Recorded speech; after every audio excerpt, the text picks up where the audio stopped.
పనులకు రాలేం, మా వేతనాలు మాకివ్వండి అని బతిమాలుకున్నా బలవంతంగా పని చేయించడం వల్లే గుంటూరు ఘటనలో 7 కూలీలు మృతి చెందారని వైఎస్ జగన్ ఆరోపించారు. చనిపోయిన కుటుంబాలకు ఇచ్చిన హామీలను కూడా అధికారులు పట్టించుకోలేదని, 10 రోజుల్లో పరిస్థితి ఇలాగే ఉంటే బాధిత కుటుంబాలతో కలిసి తాను ధర్నాలో కూర్చుంటానని వైఎస్ జగన్ హెచ్చరించారు.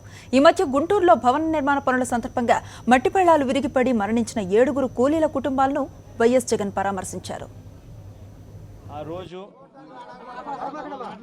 7 మంది కూలీలు పనులకు పోతాము, పనుల నుంచి మేము ఈరోజు రాము, మమ్మల్ని పంపించేసేయండి, మా జీతాలు మాకు ఇవ్వాల్సిన వేజెస్ మాకు ఇచ్చి అని అంటే అప్పటికి 10 రోజుల పాటు ఆ కూలీలకు డబ్బులు ఇవ్వాల.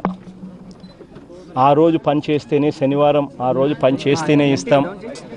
ఆ పని చేసేది కూడా ఖచ్చితంగా 30 అడుగులు కిందికి పోయి, 30-35 అడుగులు కిందికి పోయి ఖచ్చితంగా ఫౌండేషన్కి సంబంధించి ఆ మ్యాట్ కట్టే కార్యక్రమం చేస్తేనే డబ్బిస్తాము అని చెప్పి 10 రోజుల పాటు కూలీలు ఇవ్వకుండా ఆ పని చేస్తేనే ఇస్తామని చెప్పి ఆ కూలీల మీద ఒత్తిడి తీసుకొని వచ్చి రాత్రి 6 గంటలకు 6:30 ప్రాంతంలో 30 అడుగులు కిందికి దిగితే మట్టి పడుతూ ఉంది అని చెప్పి దానికి ముందు రోజు ఇదే కూలీలు మేనేజ్మెంట్ ఆ బిల్డర్కు హెచ్చరించినా కూడా పట్టించుకోకుండా ఖచ్చితంగా వీళ్ళతో పనిచేయించారు. సాక్షాత్తు క్యాపిటల్ సిటీలోనే, గుంటూరులోనే ఇటువంటి ఘాతుకం జరిగితే ఆ బిల్డర్ని ఇంతవరకు అరెస్ట్ చేయలే. ఇంతవరకు ఇటువంటి ఘాతుకం జరిగినా కూడా బిల్డర్ని అరెస్ట్ చేయకపోతే రేపొద్దున ఇది రొటీన్ కాదా? రేపొద్దున ప్రతి ఒక్కడూ బిల్డర్ ఇదే మాదిరిగానే లేబర్ జీవితాలతో చెలగాటమాడ్డా? రేపొద్దున ఇదే జరగకుండా, పునరావృతం కాకుండా ఉండాలి అని అంటే రూల్స్ స్ట్రిక్ట్గా ఎన్ఫోర్స్ చేయాలి, ఖచ్చితంగా అరెస్ట్ చేయాలి అన్నది మినిమం ఏ ప్రభుత్వంలో ఉన్నవారైనా చేయాల్సిన పని. అయినా చంద్రబాబు నాయుడు గారు దగ్గరుండి ఆ పని చేయకుండా వాళ్ళకు ప్రొటెక్షన్ ఇస్తూ ఉన్నారు. ఇంతవరకు దాదాపుగా 13 రోజులు 12 రోజులు అవుతూ ఉంది, ఇంతవరకు అరెస్ట్ చేయాల. అరెస్ట్ చేయకపోగా ఆ రోజు ధర్నా చేసేటప్పుడు ఈ లేబర్ అంతా కలిసి వాళ్ళ ఆత్మీయులందరూ చనిపోతే ధర్నా చేసేటప్పుడు ఏకంగా డిఆర్ఓ వాళ్ళు చేసిన డిమాండ్లన్నిటి మీద సంతకాలు పెట్టి ఈ అన్ని డిమాండ్లను కూడా మేము పూర్తి చేస్తాము అని చెప్పి ఆ రోజు హామీ ఇచ్చి ఆ తర్వాత ధర్నా విరమింపజేశాడు.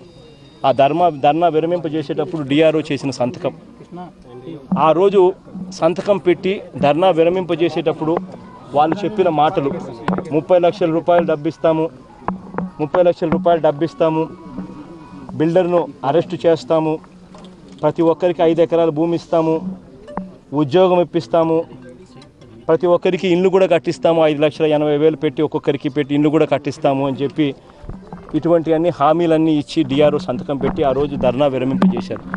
ఈరోజు 12 రోజులు 13 రోజుల తర్వాత నేను వీళ్ళ ఇళ్ళకు వస్తే వీళ్ళ ఇళ్ళల్లో ప్రతి ఒక్కరిని అడిగితే ఇది ఏది కూడా పూర్తి చేయలేదు, ఒక్క హామీ కూడా నెరవేర్చలేదు. ఇదంతా రాడ్ బెండింగ్ పని అంటే స్కిల్ లేబర్. ఈ స్కిల్ లేబర్కు కాంపన్సేషను ఇన్సూరెన్స్ కంపెనీ నుంచి 13 లక్షల రూపాయల పైచులకు వస్తుంది.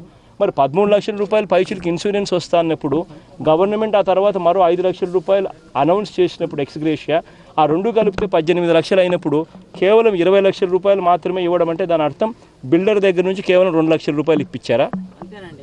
నిజంగా ఈ మాదిరిగా బిల్డర్ దగ్గర నుంచి 2 లక్షల రూపాయలు ఇప్పించడం ధర్మమేనా? మీరు నిజంగా మీ మనస్సాక్షిని మీరే అడగండి.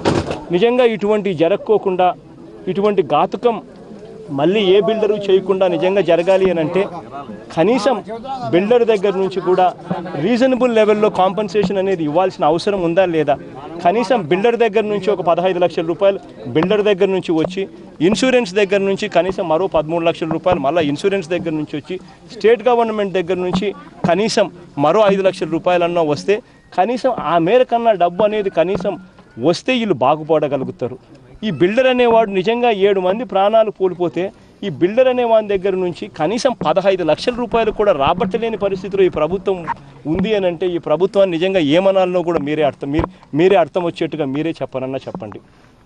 బిల్డర్ దగ్గర నుంచి కనీసం 15 లక్షలు రాబట్టలేకుండా ఒకవైపు నుంచి బిల్డర్ దగ్గర నుంచి డబ్బులు ఇప్పిస్తా అన్నట్టుగా పోజులు కొట్టారు, మరోవైపున ఈ బిల్డర్కు ఇన్సూరెన్స్ డబ్బు ఏదైతే వస్తుందో ఆ ఇన్సూరెన్స్ డబ్బును బిల్డర్ తన జోబిలో వేసుకునేదానికి అరేంజ్మెంట్స్ చేస్తూ ఉన్నారు.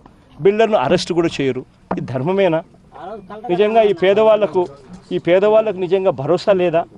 ఒక 10 రోజులు టైం ఇస్తూ ఉన్నాం.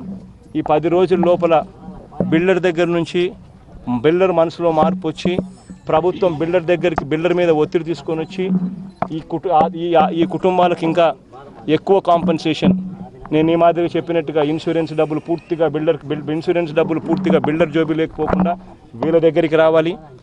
పూర్తిగా 5 లక్షల రూపాయలు గవర్నమెంట్ ఇచ్చింది పూర్తిగా వీళ్ళ జోబీలోకే రావాలి.